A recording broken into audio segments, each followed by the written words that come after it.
Oreste et Salvien n'ont pas beaucoup dormi en discutant vivement avec Sabir, de tout ce qu'ils ont entendu et vu pendant ces 3 jours. Le jour suivant, levés tous les 3 assez tard.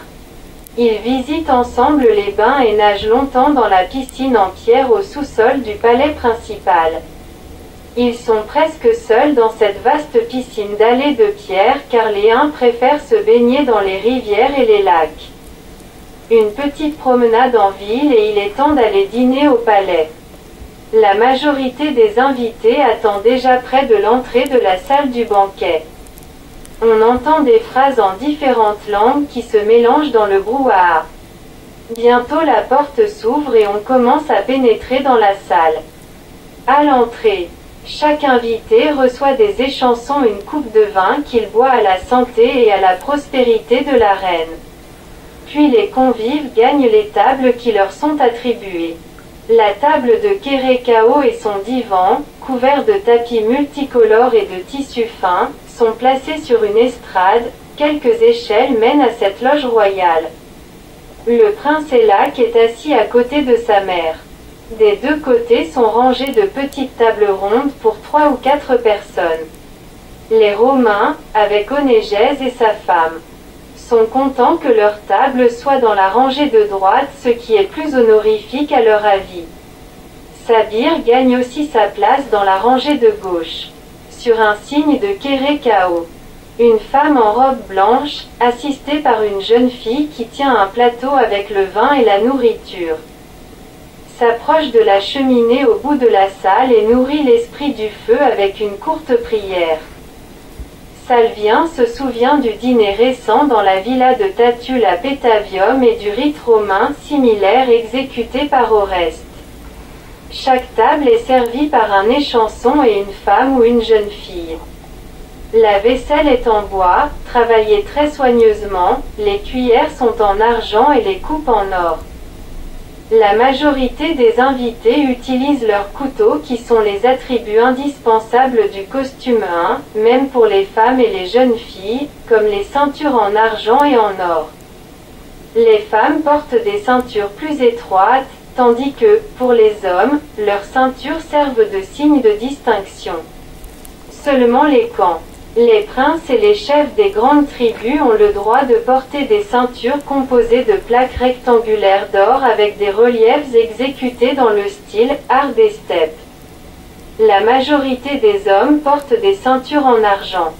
Chaque table a sa place d'honneur et les Romains notent que cette place d'honneur de la table voisine est occupée par une dame en robe blanche qui vient de réciter la prière à l'esprit du feu. La femme d'Onégèse porte une robe grecque faite selon la mode en vigueur à Constantinople, mais a un collier d'argent massif avec un disque rond central ou une croix à 4 branches, égale et ancrée, est gravée en son centre.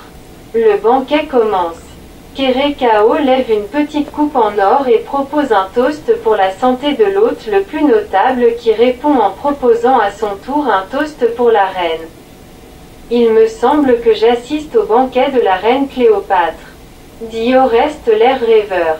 Notre jeune reine n'est pas une poupée maquillée et perverse, répond brutalement Onégèse, conciliante. La femme d'Onégèse réplique en grec. Oreste veut évidemment dire que notre reine est aussi très belle. J'ai lu récemment dans la bibliothèque de notre ville des récits sur Cléopâtre. Est-ce vrai? Qu'à Rome il y a 28 bibliothèques? Maintenant moins, dit Oreste. Certaines ont brûlé, en 410, pendant la prise de Rome. Mais il existe toujours des bibliothèques qui possèdent 10 et même 20 000 roulons et livres. Incroyable. Nous n'avons qu'une seule bibliothèque publique qui n'a pas plus de 5000 livres. Vous et Kerekao ressemblez aux déesses grecques, note Salvien. C'est intéressant que la majorité des uns ne nous ressemblent pas, mais certains, par contre, ne sont différents que par leurs vêtements. Kerekao et ma femme Aïta sont de la tribu Saka, dit Onégèse. Les uns considèrent les Saka comme un peuple plus ancien et leur maître dans les métiers d'artisanat. Nous, les Grecs, les appelons les Scythes, ce qui signifie « les nomades ». Salvien remarque. Les Alains, qui sont maintenant nombreux en Gaule, se considèrent aussi comme des Scythes. La femme d'Onégèse précise, les Sakas d'Asie parlent un dialecte hun. L'atmosphère se détend progressivement. Onégèse ne dit plus de brutalité. Le banquet avec 3 services comme chez les Romains continue longtemps. Le dîner est organisé comme une représentation théâtrale qui le rapproche davantage du banquet romain, Sénat. Kérékao prononce encore quelques toasts en l'honneur des convives de marque. À propos d'Oreste, elle dit brièvement « Je salue l'ambassadeur Oreste et suis heureuse que nous recevions de plus en plus souvent des ambassades romaines. Cela contribue à notre compréhension mutuelle. Je propose ce toast à la santé de l'ambassadeur. » Oreste se lève, fait une révérence à la reine, et dit « Dans mon enfance, Attila nous a rendu visite dans notre villa sur le bord de la Drave. Aujourd'hui, après plusieurs années, je suis heureux que Dieu me donne la possibilité de visiter son pays et sa capitale étonnante, de connaître la belle et sage reine Kérékao. De parler avec le jeune prince Élac, grand connaisseur de l'histoire et des traditions de son peuple. Je porte ce toast pour la compréhension entre les souverains de la Heunie et des empires romains. Pendant les pauses, entre les toasts de la reine, on écoute des chansons de différents peuples. Les danseurs et les musiciens montrent leur art.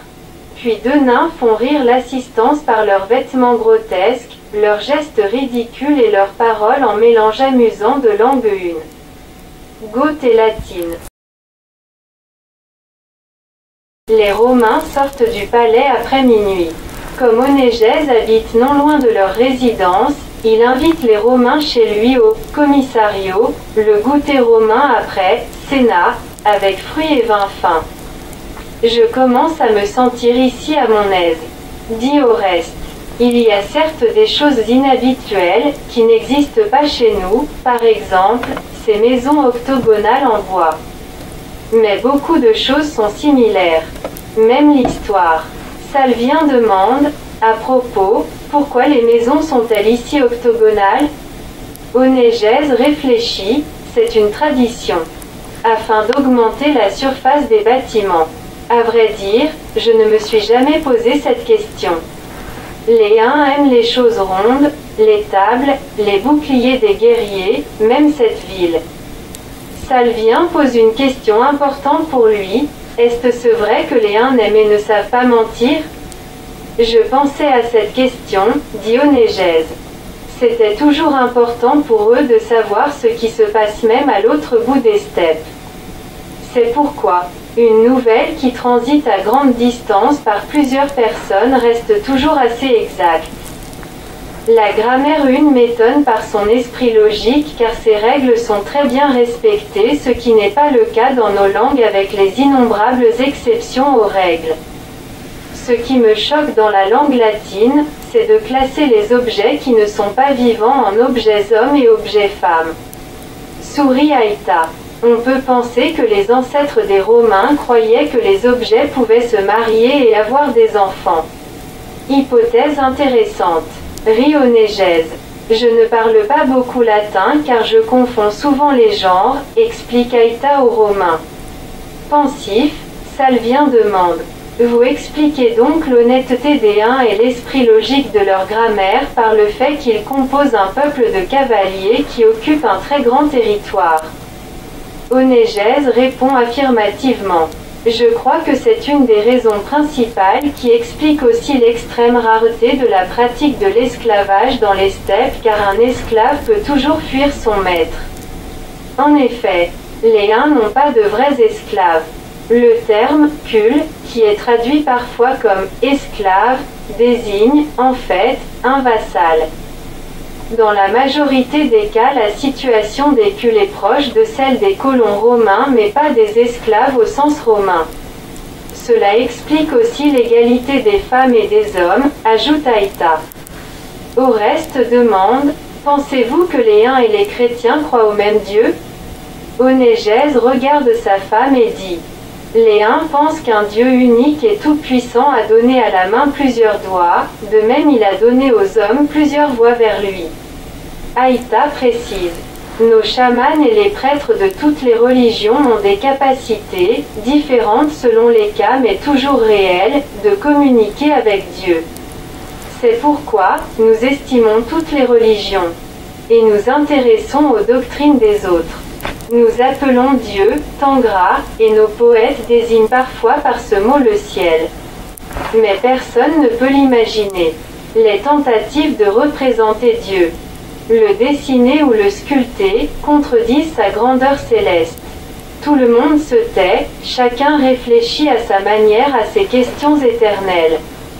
Salvien sent que ses yeux commencent à se fermer. Les frotte avant de les rouvrir. Oreste se lève. Merci beaucoup pour cette soirée très agréable, bonne nuit. Demain, reposez-vous bien. Après-demain, ce sera la fête du soleil qui commence au lever du jour. Il faudra se lever très tôt afin de parvenir au lieu de festivité et que chacun trouve sa place.